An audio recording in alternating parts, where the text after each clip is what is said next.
Ne pleure pas, madame. Tu peux emprunter mon papa. Ce qui s'est passé ensuite va vous émouvoir. Si vous voulez découvrir comment se termine cette incroyable tournure du destin, abonnez-vous dès maintenant. Le 24 décembre, veille de Noël, Caroline Marchand était assise seule sur un banc de la place Kléber à Strasbourg. La neige se posait doucement sur ses épaules, les guirlandes luisaient autour du grand sapin, et l'air sentait la cannelle, l'orange et le vin chaud. Elle avait 38 ans, elle était PDG de l'une des plus grandes entreprises technologiques de France. Et elle pleurait. Elle pleurait parce qu'elle venait d'apprendre que son fiancé la trompait, parce qu'elle n'avait personne à qui téléphoner, parce qu'elle venait de comprendre qu'en dépit de ses millions, elle était totalement seule au monde. Les larmes coulaient le long de ses joues et mordaient sa peau dans l'air glacial, quand une petite main se posa sur son genou. Une fillette, 4 ans à peine, manteau doudoune rose et bonnet blanc avec pompons, se tenait devant elle et la regardait avec de grands yeux clairs. L'enfant lui dit de ne pas pleurer. Elle ajouta que si elle n'avait pas de papa, elle pouvait emprunter le sien. Il était très gentil et savait consoler pour de vrai. Caroline leva les yeux et vit un homme s'approcher à grands pas, le visage traversé par une excuse silencieuse. Elle ne se doutait pas que cet instant allait changer toute sa vie. Si tu es prêt pour cette histoire, écris en commentaire d'où tu regardes cette vidéo. Caroline Marchand avait passé sa vie à bâtir des murs. Des murs autour de son cœur, des murs autour de ses émotions, des murs entre elle et tout ce qui pouvait la blesser. Elle avait appris que la vulnérabilité était une faiblesse, que l'émotion n'avait pas sa place en affaires, que le succès était la seule monnaie qui comptait. Elle avait tellement bien assimilé ces leçons qu'elle avait fini par oublier qu'il avait existé une autre Caroline, une jeune fille qui savait rêver et qui voulait aimer.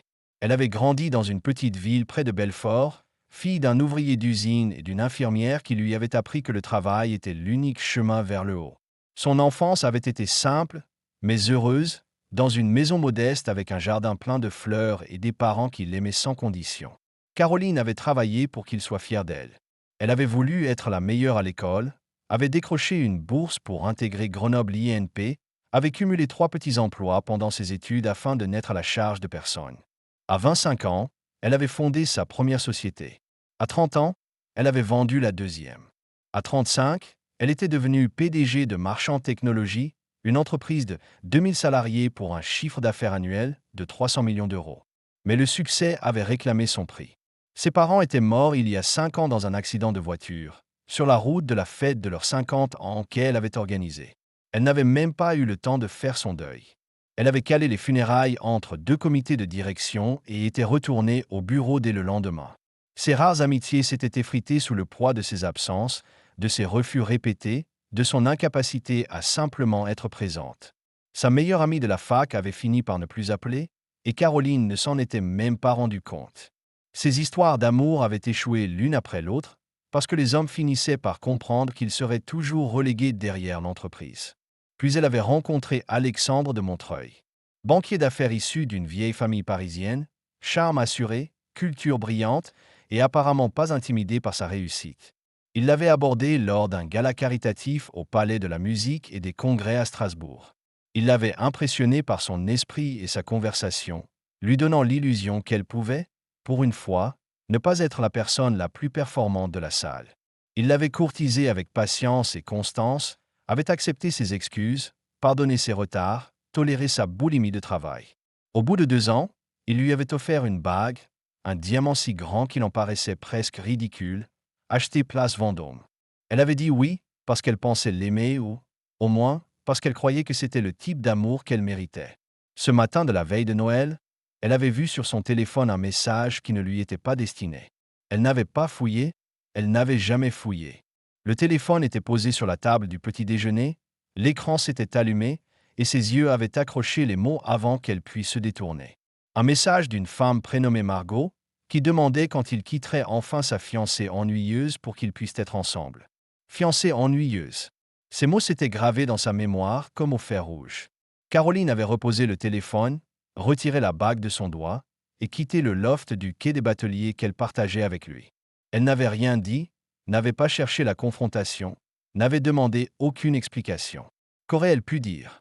Elle avait marché pendant des heures à travers la ville, dans le froid et la neige, longeant les quais de l'île, passant devant la cathédrale, traversant la petite France et la foule affairée des marchés de Noël, jusqu'à finir sur un banc de la place Kléber, sous les illuminations. Là, les larmes étaient enfin venues. Elle n'avait personne à appeler, personne pour la consoler, personne pour la serrer dans ses bras et lui dire que tout irait bien. Elle avait des milliers de contacts dans son téléphone, mais pas un seul ami. Elle avait 38 ans, une réussite éclatante et une solitude absolue. Alors la petite fille était apparue. Zoé Roussel avait 4 ans et 7 mois, et elle était persuadée que son papa était le meilleur papa du monde. Il savait tout réparer, du jouet cassé au cœur brisé. Il faisait les meilleures crêpes du dimanche matin, racontait les histoires du soir les plus captivantes, et quand elle faisait des cauchemars, il était toujours là pour la consoler. Son papa, Thomas Roussel, était pédiatre à l'hôpital de Haute-Pierre.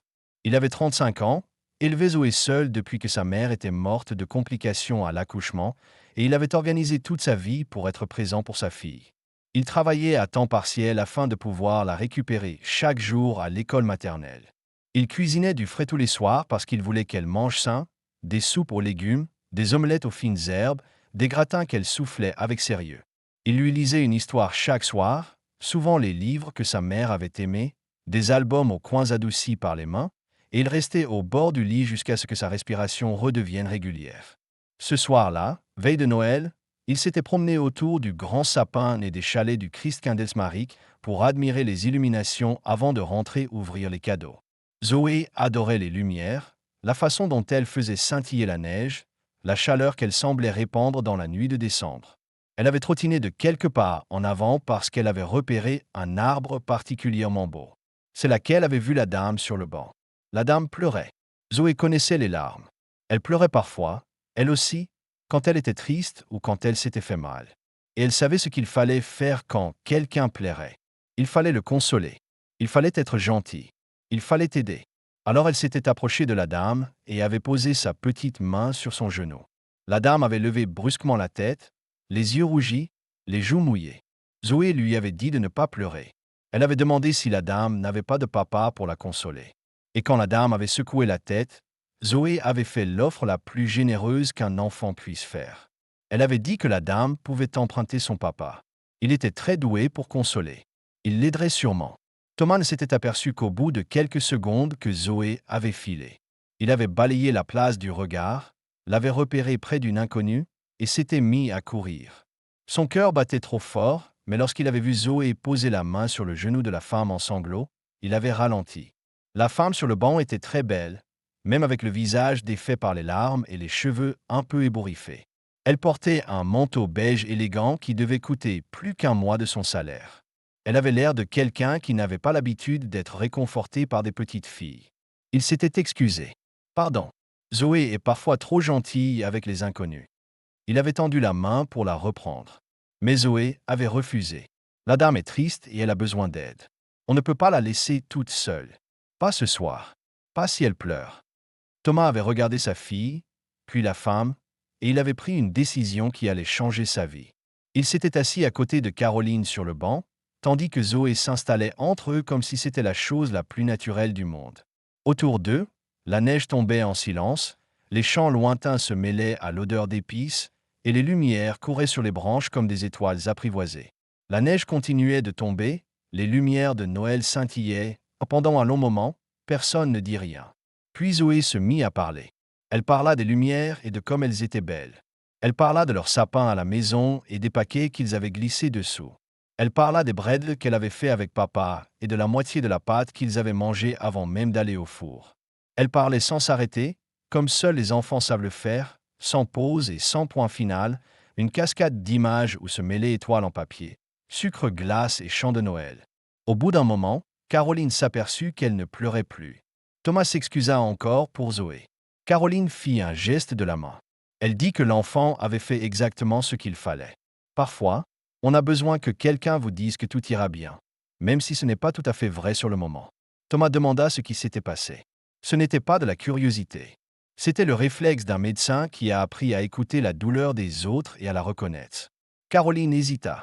Elle n'avait pas l'habitude de parler de ses problèmes à des inconnus. Elle n'avait pas l'habitude d'en parler à qui que ce soit.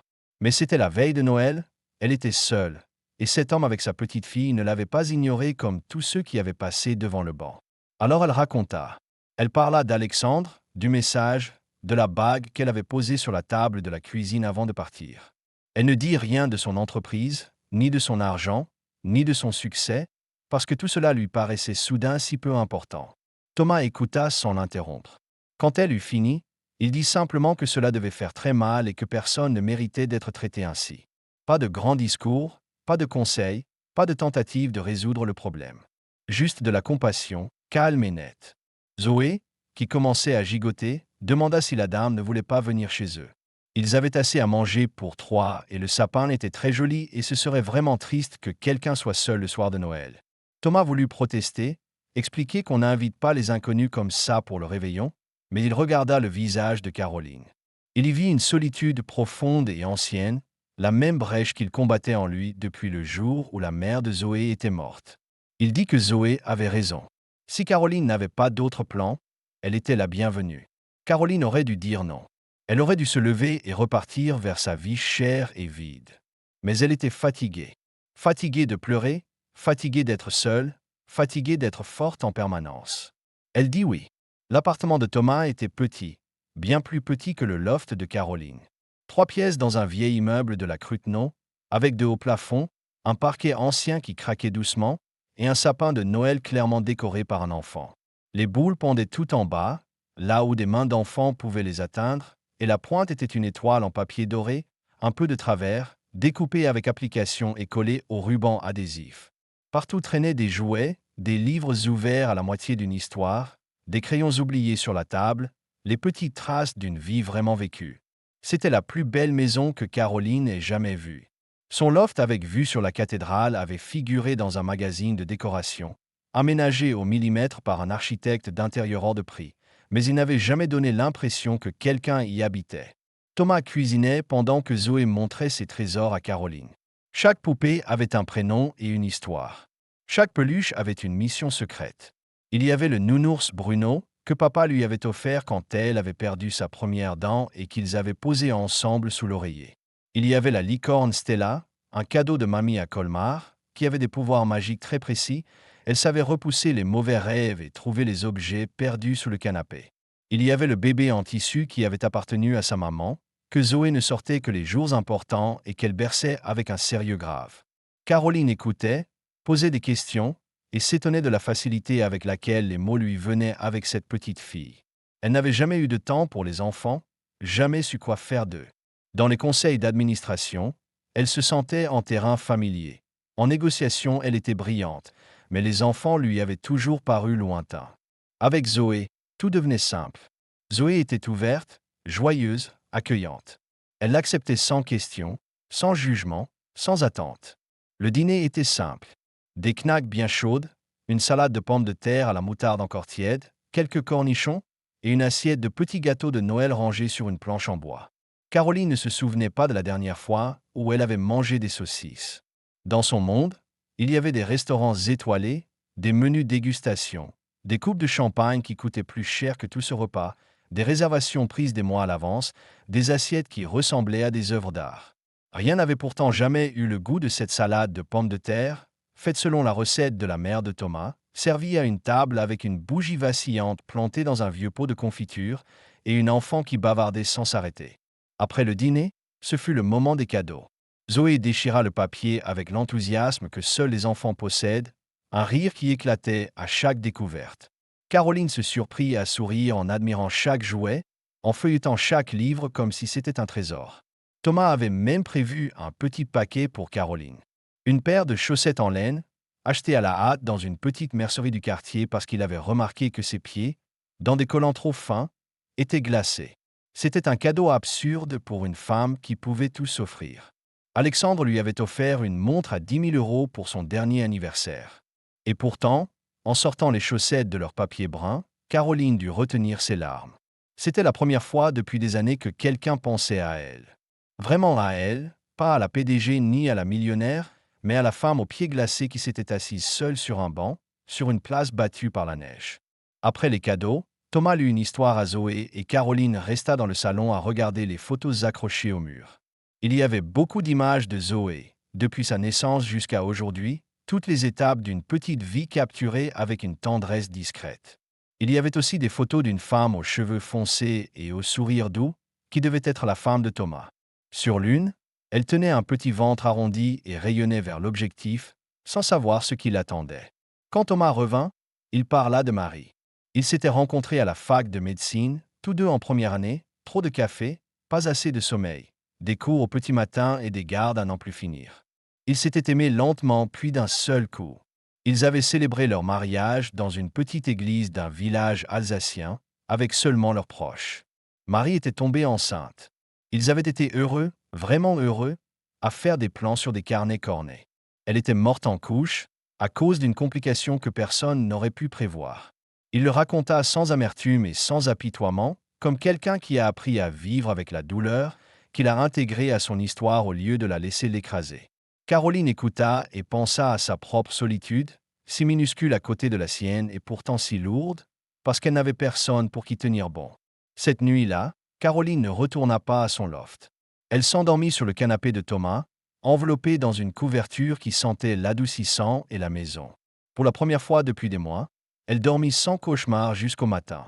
Le lendemain, Thomas prépara des crêpes et Zoé exigea que Caroline tienne le fouet pour mélanger la pâte. Elles étaient un peu trop épaisses et un peu trop dorées, mais Caroline les mangea jusqu'à la dernière bouchée et dit que c'était les meilleures crêpes de sa vie. Elle aurait dû partir. Elle aurait dû dire merci, ranger les chaussettes dans son sac et retourner à sa vie normale.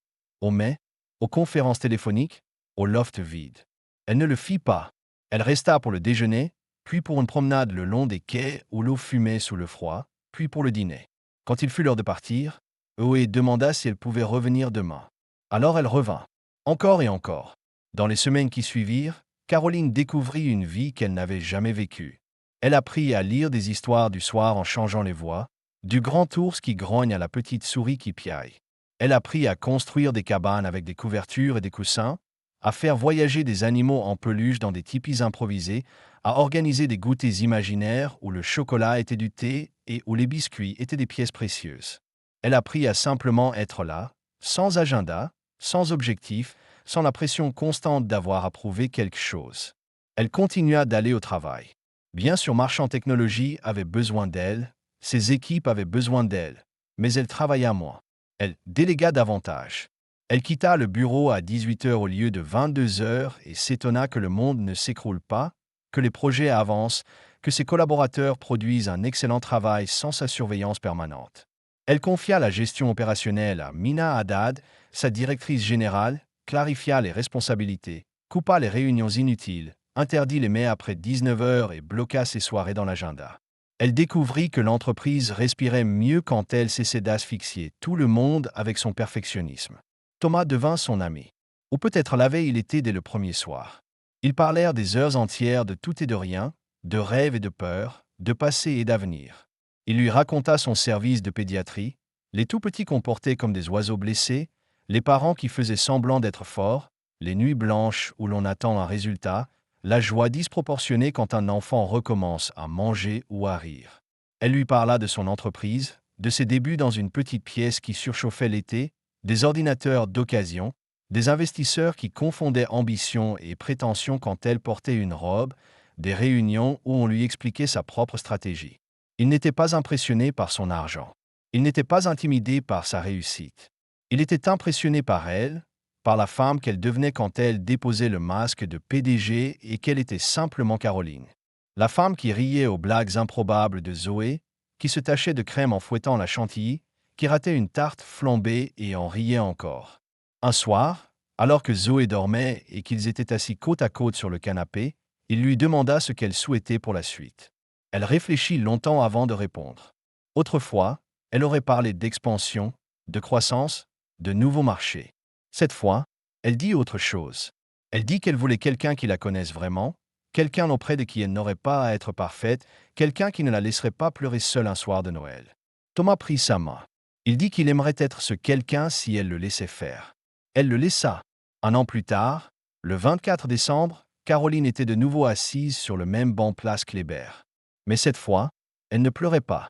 Elle riait, parce que Zoé à côté d'elle racontait une histoire qui ne voulait rien dire et qui, pourtant, était irrésistible. Thomas se tenait quelques pas plus loin et prenait des photos, ses deux filles dans la neige, devant les lumières de Noël, à l'endroit où tout avait commencé. Beaucoup de choses avaient changé. Caroline avait quitté son poste de PDG et avait rejoint le conseil de marchand technologie. La décision avait surpris le milieu des affaires, mais Caroline avait compris qu'il existait des choses plus importantes que les résultats trimestriels et les parts de marché. Elle travaillait encore, conseillait encore, avait encore de l'influence. Mais elle avait aussi du temps. Du temps pour Zoé. Du temps pour Thomas. Du temps pour elle. Elle avait quitté son loft et emménagé dans le petit appartement de Thomas, dans la Cruteno. C'était étroit, bien plus étroit que ce qu'elle avait connu, mais c'était chaud, vivant, rempli de rire. Cela valait plus que tous les mètres carrés du monde. Zoé l'avait adoptée à sa manière d'enfant.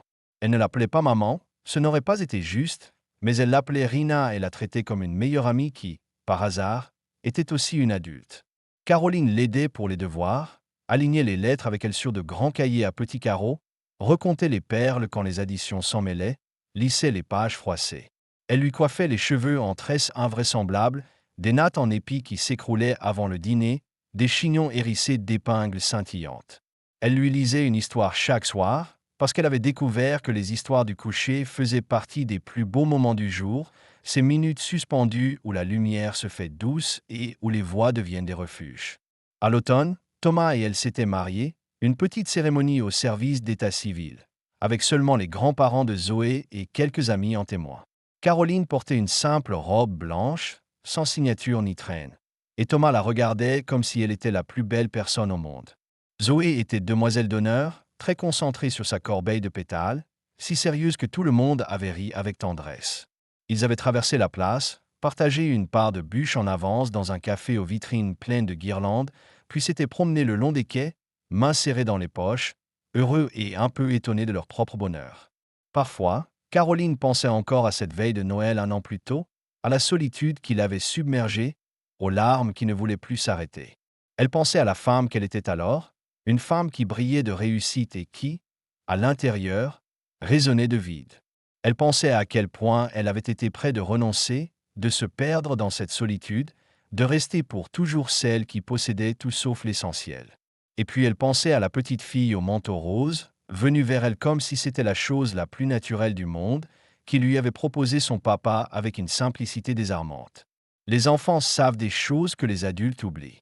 Ils savent que la tristesse doit se partager, que personne ne devrait être seul, que les plus grands cadeaux tiennent parfois dans les gestes les plus petits.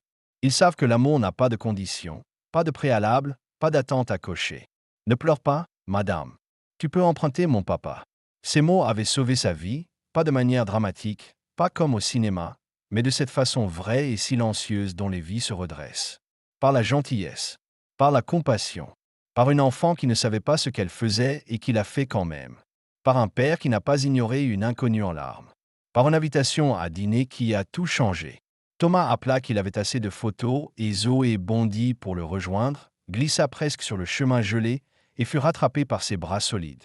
Caroline se leva plus lentement, épousseta la neige de son manteau et marcha vers les siens. Sa famille. Elle n'aurait jamais cru prononcer ces mots. Elle n'aurait jamais cru avoir un jour une famille, après tout ce qu'elle avait sacrifié, après tous les murs qu'elle avait construits. Elle avait pensé qu'elle n'était pas faite pour cela, que l'amour et la carrière s'excluaient, qu'elle devait payer le prix de sa réussite. Parfois, la vie vous surprend. Elle vous met à pleurer sur un banc au cœur de l'hiver, puis elle envoie une petite fille qui vous propose son papa. Et soudain, plus rien n'est comme avant. Soudain, il y eut des crêpes du dimanche matin, des histoires du soir et quelqu'un qui attendait quand on rentrait. Soudain, tout allait mieux. Elle prit la main de Thomas, souleva Zoé sur sa hanche, même si la fillette était déjà un peu grande pour ça. Et tous les trois rentrèrent chez eux à travers la neige et les lumières, en cette veille de Noël qui était la plus belle de sa vie, parce que ce n'était pas la première et parce que ce ne serait pas la dernière, parce qu'elle était enfin arrivée quelque part, parce qu'elle avait enfin compris que l'essentiel ne se mesure pas en bilan mais dans les moments partagés avec ceux qu'on aime, dans les petites mains qui se glissent dans les vôtres, dans les dîners mangés à une table qui vacille un peu, dans les mots d'un enfant qui propose son papa, dans l'amour qu'on trouve quand on cesse de le traquer. Si cette histoire te fait croire que parfois les plus petits gestes peuvent provoquer les plus grands changements, laisse un petit cœur pour me le dire. Et si tu es resté jusqu'à la fin, c'est que ces récits touchent quelque chose de vrai en toi. Pour soutenir ces histoires, tu peux laisser un super merci juste en dessous. Chaque geste compte, exactement comme celui de Zoé ce soir de Noël, et parce que tu as choisi de rester jusqu'au dernier mot, Tu fais désormais partie de cette histoire. Si cette histoire de famille retrouvée, de vérité et de rédemption vous a touché, abonnez-vous à notre chaîne pour ne pas manquer la prochaine.